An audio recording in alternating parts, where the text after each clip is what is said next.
Welcome to Abuja, the place that unites Nigeria. There is a lot of fake news and report circulating, especially on social media, on the coronavirus. Do not believe or partake in the spread of these fake reports. If it is not on the official website or news from the Nigerian Center for Disease Control, NCDC, disregard such.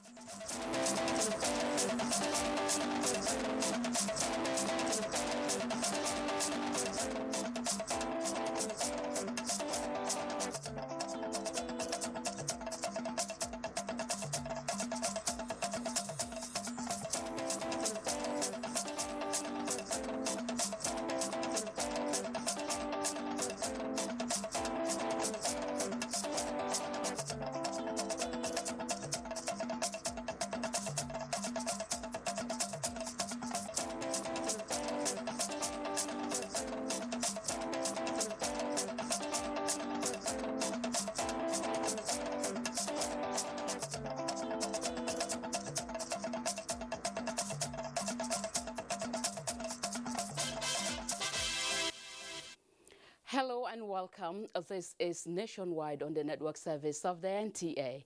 I am Nolin Ebel Ame with the news. President Muhammadu Buhari has expressed his administration's formal appreciation to the National Drug Law Enforcement Agency, NDLEA, for the unprecedented strides being achieved recently in its renewed efforts at ridding Nigeria of drug menace. This was when he granted audience to the chairman and the chief executive officer of the agency, Mohammed Buba Marwa. This report will come in our subsequent bulletin. The United Nations World Tourism Organization has resolved to push the liberalization of COVID-19 vaccines to enable African countries have unfettered access to it. Tourism and culture ministers from Africa who are meeting in island Cape Verde unanimously endorsed the position. Anthony Forson reports. Since the outbreak of the COVID-19 pandemic, tourism all over the world was shut down, and Nigeria was not an exception. The 64th UNWTO CAF meeting, which was also scheduled for 2019, is just holding. Now, as representatives of a continent, they chose the one-voice approach to confront African Union and the United Nations World Tourism Organization to see how Africa can be supported in its efforts to contain the pandemic. Vaccine nationalism is hurting African tourism, and as such, those who are in possession of these vaccines should look more at a more equitable distribution of vaccines, and also the issue of vaccine diplomacy and the vaccine cards was addressed, and it was the consensus also that it's another a form of apartheid, because now if you don't give us enough vaccines in Africa, then you say we cannot even enter Europe. Also, the issue of travel advisories was adopted, and that it is not fair to issue travel advisories whenever there's any small problem in Africa. But the big question is, how will this position be pursued? One of the first official assignments of the new CAF president is actually to go and lead a team with the SG to the AU Commissioner for Tourism, to let him understand that issues such as vaccination, issues such as connectivity, and issues that will affect African tourism should be its major and primary concern as AU Commissioner for Tourism. The 64th UNWTO meeting is being attended by delegates from all African member states and headed by the country's Culture and Tourism Minister. In Sal Island, Cape Verde, Anthony Forson, NTA News. And back home, the establishment of a health bank in the country will help in addressing funding gaps in the sector. Guests on Good Morning Nigeria who made this proposition emphasized that health sector funding is an investment on public health. Oluseyi Adiabo reports. They're going from everywhere, and it's not just doctors, it's nurses, it's pharmacists, it's physiotherapists, and it's not just about money. It's insecurity. It's also the conditions of work. Dr. Mosunrayo Adetola, a Nigerian-trained medical practitioner now based in Canada, explaining the scenarios that encourage mass exodus of health practitioners from Nigeria, blaming the situation mainly on job satisfaction.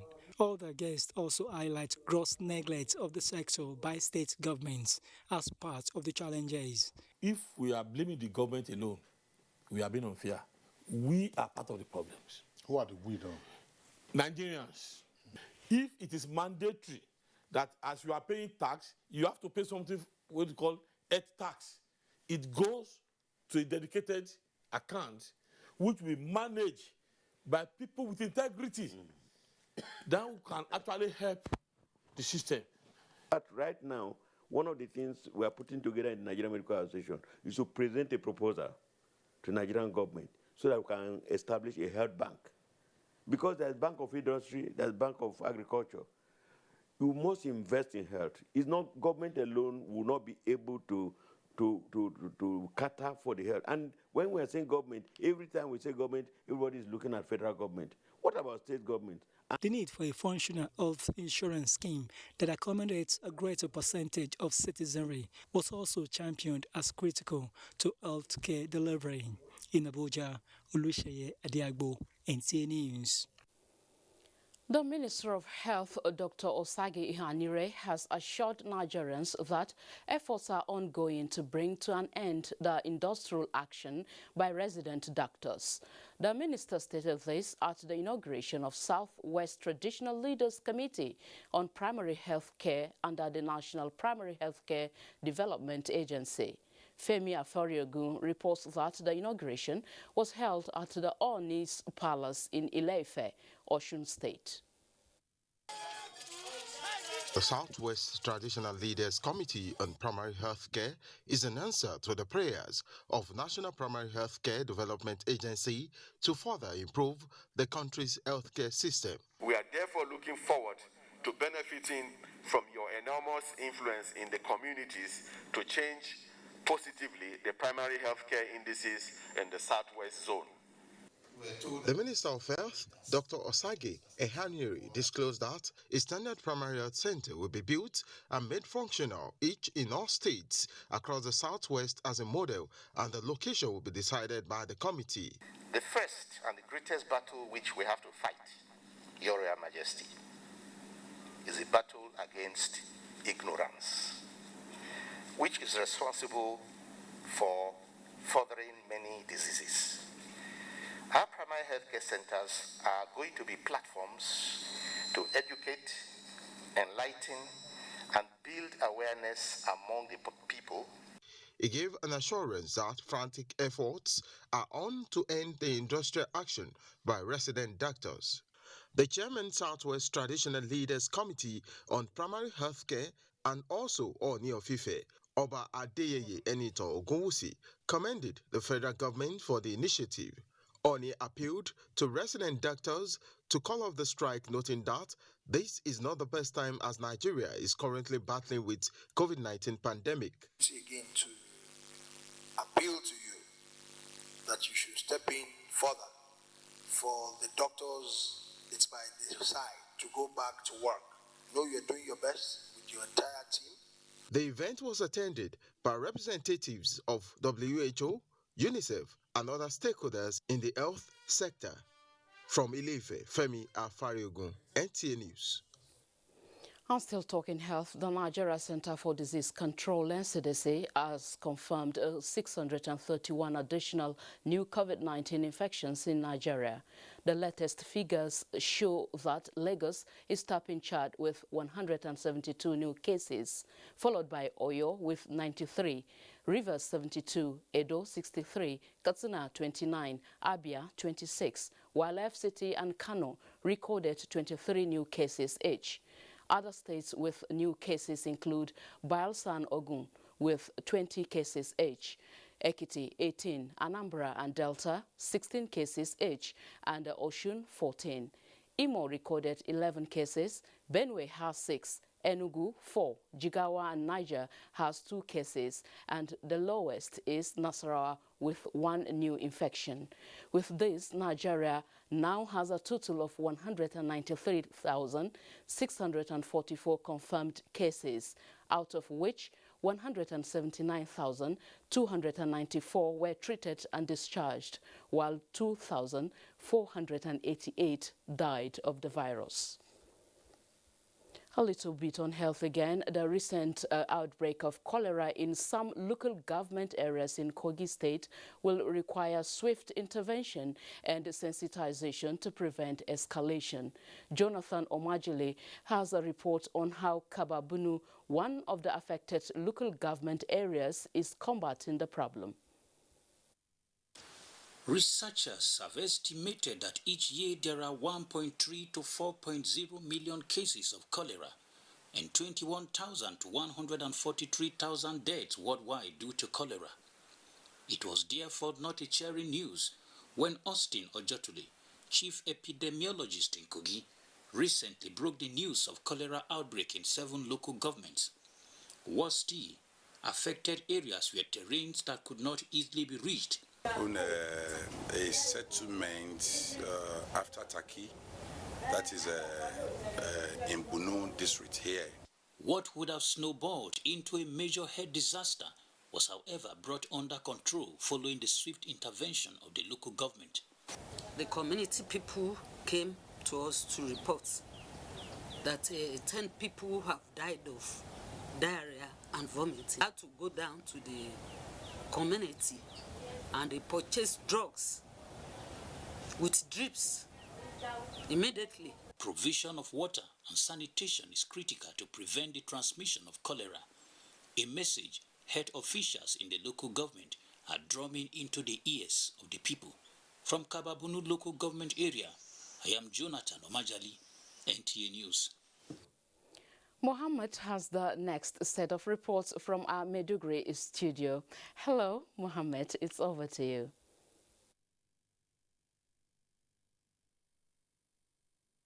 Hello, Nalin. Thank you for joining us in Maiduguri. Borno State Government has constituted a committee of inquiry to investigate disturbance of public peace and other activities alleged to have been carried out by ACTED, an international non-governmental organization, at Imperial Guest House, Old Jare, Maiduguri. The 8-member committee constituted at the Government House, Maiduguri, is headed by immediate past chairman of Nigerian Bar Association, Maiduguri branch, Muhammad Umaru. Government House correspondent Mohamed Goni reports. Governor Babagana Umara, who commended the role of international non-governmental organizations in restoring hope to traumatized people through various intervention programs worth billions of naira, however, expressed concern over the simulation saga involving ACTED. Governor Zulum also warned that his administration will not condone any act that will breach the existing peace in Borno, and expressed confidence with the composition of members of the commission, stressing that they have been appointed based on their individual merits. The state government is not unmindful of its obligations to its citizens and is very much committed to restoring law and order in all parts of the state. He urged them to work judiciously to unravel the circumstances that led to the simulation training and ensure that the culprits, if found guilty, are brought to book to serve as deterrent to others.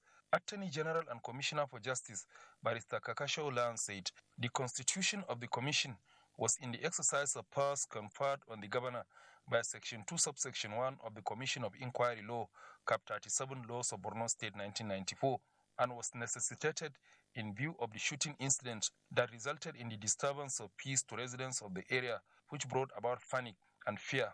The 8 terms of reference of the commission include ascertaining the nature and magnitude of the public nuisance and disturbance of public peace to the people in the general area of Imperial Guest House, Oljare, Maiduguri, as well as ascertaining how acted the international non-governmental organization was found to be in possession of 3 toy pistols and other items his personnel used in carrying out the simulation training, among others. In Maiduguri, Muhammad Goni, NTA News. The Federal Ministry of Women Affairs has honored Governor Babagana Umara Zulum with Gender Friendly Award. The Minister for Women Affairs, Dame Pauline Talent, decorated the governor at the Government House Maiduguri during the handing over ceremony on houses constructed by Northeast Development Commission to the Borno State Government. Again, Mohammed Goni reports. Governor Babagana Umara was billed to be honored at the 21st regular annual meeting of the National Council on Women Affairs held in Uyo headquarters of Akwa Ibom State, but was postponed due to the governor's busy schedule. It is the responsibility of the mother to encourage the child that is doing very well.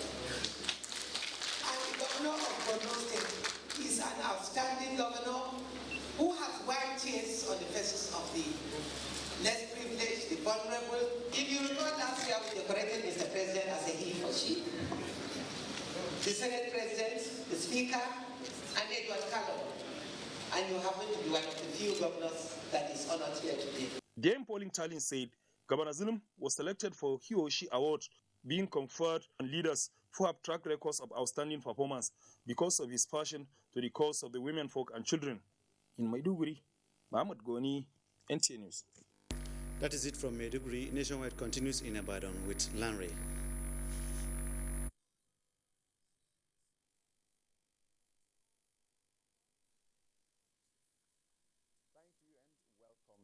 Ibadan. The broadcast industry has been identified as a strategic sector in the fight against insecurity in Nigeria.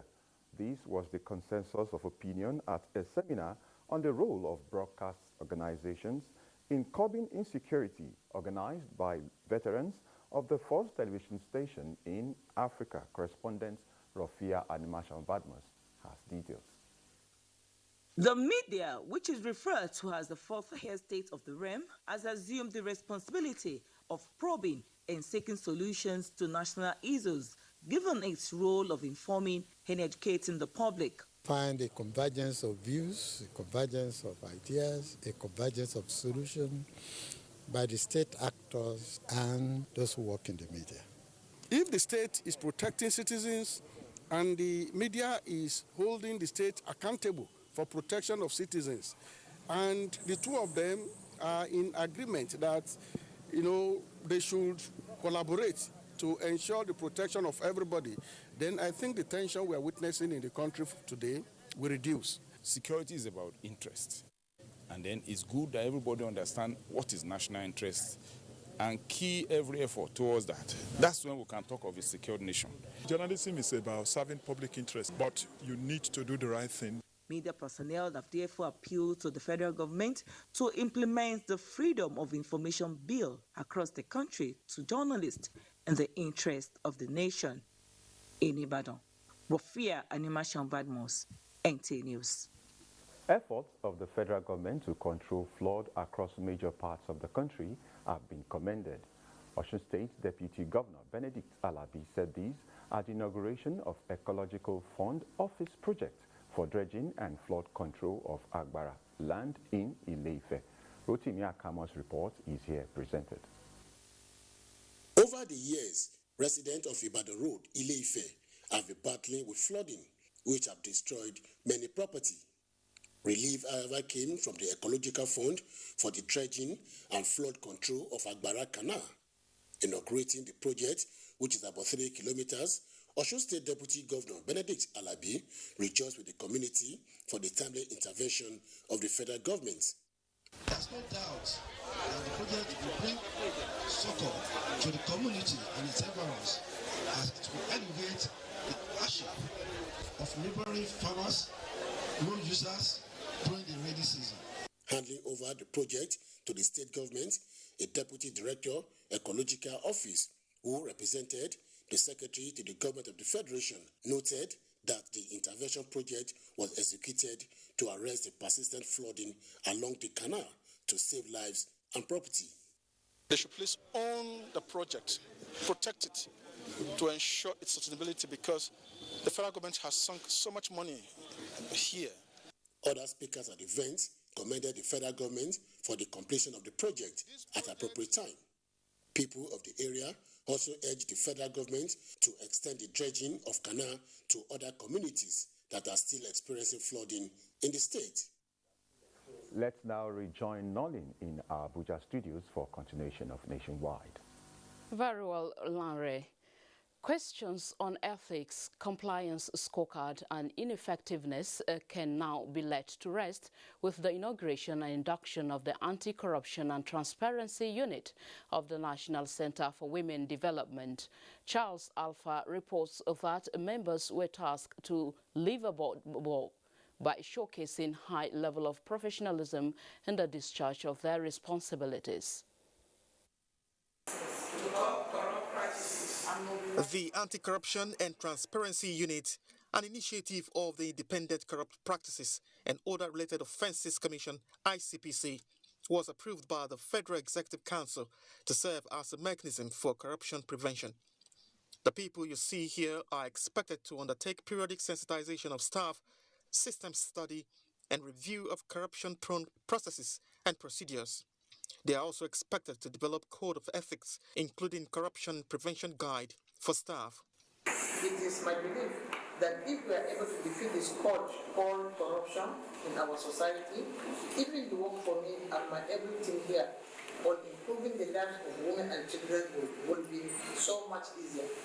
Inauguration of the unit is coming on the heels of non-compliance and a publicly classified corruption-prone ministry, departments and agencies in the ICPC rating of 2019. It is a drive to instill accountability and transparency in the conduct of government business at the center and MDAs that has led to what many described as innovative and timely intervention. Be responsible and responsive as you put up effort in the fight against corruption.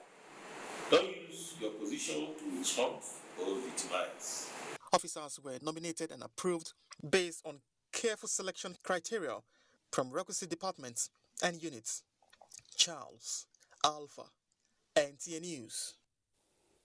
We shall now discontinue Nationwide at this point, for we shall be joining our outside broadcast for 2022 FIFA World Cup qualifier between Nigeria and Liberia at the Teslim Balogun Stadium in Lagos. I am Nolin Ebel-Ame. Good evening.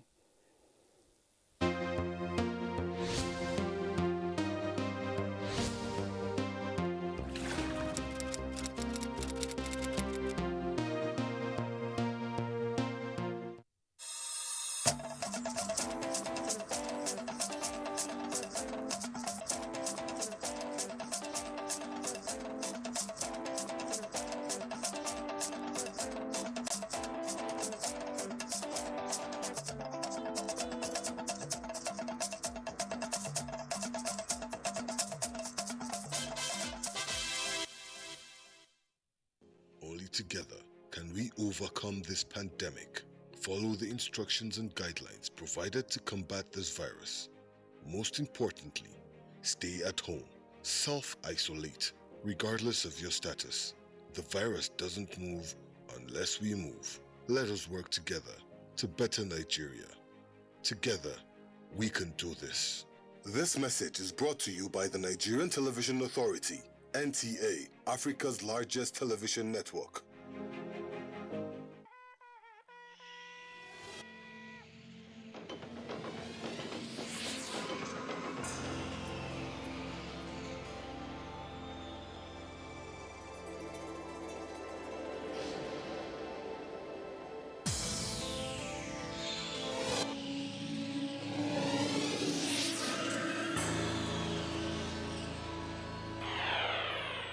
NTA, you can't beat the rich. Welcome, it's time for another interesting package of everything music. Angelina, you dey cool in my temperature. If you call, I go come deliver. This is Stocky Movies. In times of old, the world was full of wonder. No! Welcoming you to your weekend for today. Arise, O compatriots.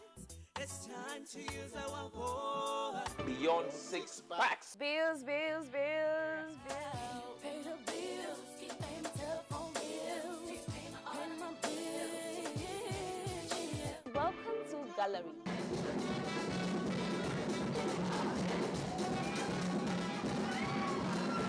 Me and my paddies. London for what? London for medicine. Medicine for what? Medicine for coffee. Are you sickness? To our illness. Welcome to Gist Zone. All right, my name is the Eselucien Wego One. Ona nyokoko nyonyo.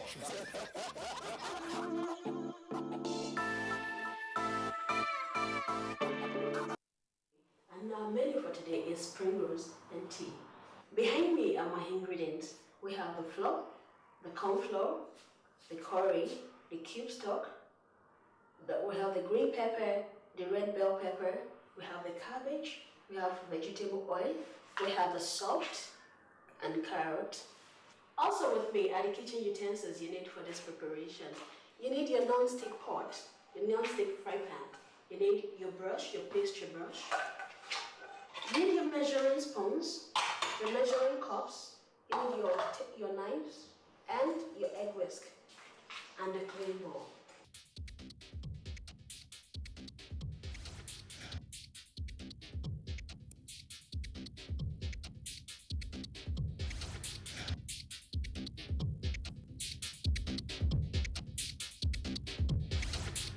So you wait for your pot to get dry, then you put a little bit of vegetable oil in your fry pan. Not too much.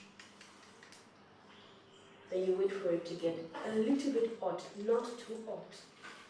Then you put in your cabbage on it. I'm going to stir fry my cabbage for about 1 minute and 30 seconds. Now, there is an order to which you fry your spring roll fillings. We consider the color because at the end of the day, we want it to be very, very attractive. Because when you're biting your spring rolls, you look inside it, it's still very, very attractive. Now, the next thing I'm going to add is my carrot.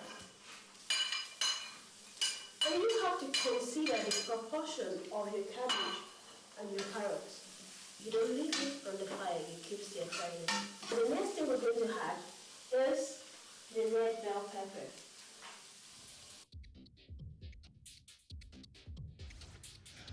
Then you add your green pepper.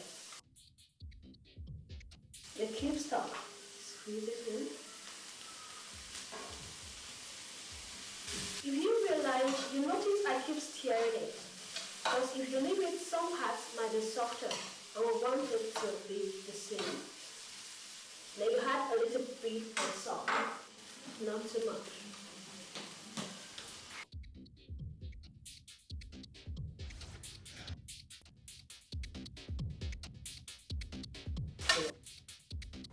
We're going to be making our paper wrapper, which we use for wrapping the spring rolls. Now, this is an already sifted flour. I'm going to be using 1 cup. You level it.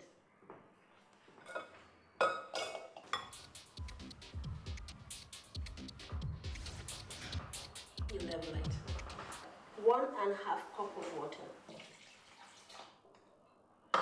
Stir it to become very smooth to ensure there is no lump inside. Okay, so now the next thing we're going to be doing is preparing our paper wrapper. And in doing that, we need to oil our tray because this is where we're going to be putting them. So you drop a little oil in water. You take a clean towel and you dip it into your mixture of water and oil. And you clean your pot with it.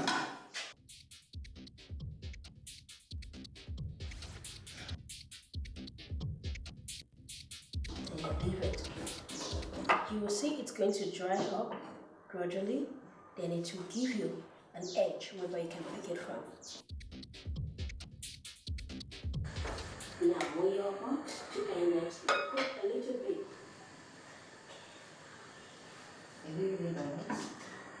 of your butter butter.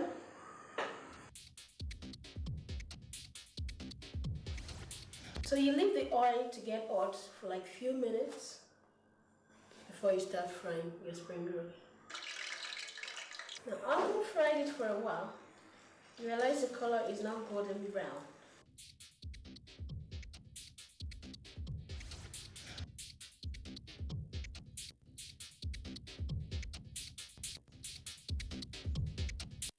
Stop this senseless killing. All we need is one Nigeria. I think we have come to the threshold of time when we need to seek for peace. We need peace in this country. We need peace in Nigeria. And together, we can pull through. No matter where you come from. Hausa, Igbo, or Yoruba. We cannot achieve a better Nigeria by fighting. Let us stand together in brotherhood and solidarity and strive for peace. And not because of their tribal or their religion or whatsoever background. Da zaman lafiya da kwanciyar hankali a cikin ƙasar Najeriya. Let us support the government of the day to embrace peace in our nation. Your Nigeria, our Nigeria, my Nigeria. This message is brought to you by the Ambassador of Voice for Change Initiative, supported.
We'd like to welcome you to the studio of the Nigerian Television Authority this day, this Friday, a beautiful Friday. That's what it's looking like, and it's going to be for the Super Eagles of Nigeria, who are set to kickstart their road and, of course, their journey to qualify for the 2022 FIFA World Cup in Qatar. I'm Ayodeji Makinde. All is set now at the Teslim Balogun Stadium in Surulere, where the Eagles are ready to fly. Will there be an obstacle? Well, it's a big question mark, but many Nigerians really expect the Super Eagles to hit the ground running before going all the way to play against Cape Verde in the next few days. I'm being joined in the studio by an Abuja-based sports analyst, and of course, you can call him a football historian. His name is Jacob Oyekale. You're welcome to the studio of the NTA. Yeah, thanks for having me. Now, what's up with the shades lately? Well, age is catching up. But surely not with the Super Eagles of Nigeria, because we expect to see a big game. The build-up has been very interesting. An array of stars that we're parading at the moment, foreign-based players. Many of them returned in good time from their club duties over the weekend to get ready for this World Cup qualifier. Well, I think by now they don't need anybody to tell them how serious it is to be at the World Cup. The ambience and the ovation of you being at the World Cup, some of them have been there before, so they need to get serious. And you know, there are some first-timers in the camp, and all of them know what is up, especially now that it is getting tougher by the day. Though the World Cup look expanded, but the kind of opposition we have in the group of the Super Eagles, knowing fully well that behind you, you have a team like Egypt to contend with, so you need not to leave any stone unturned. Yeah, the last time we had to do it the hard way, because having then an Algeria which were ranked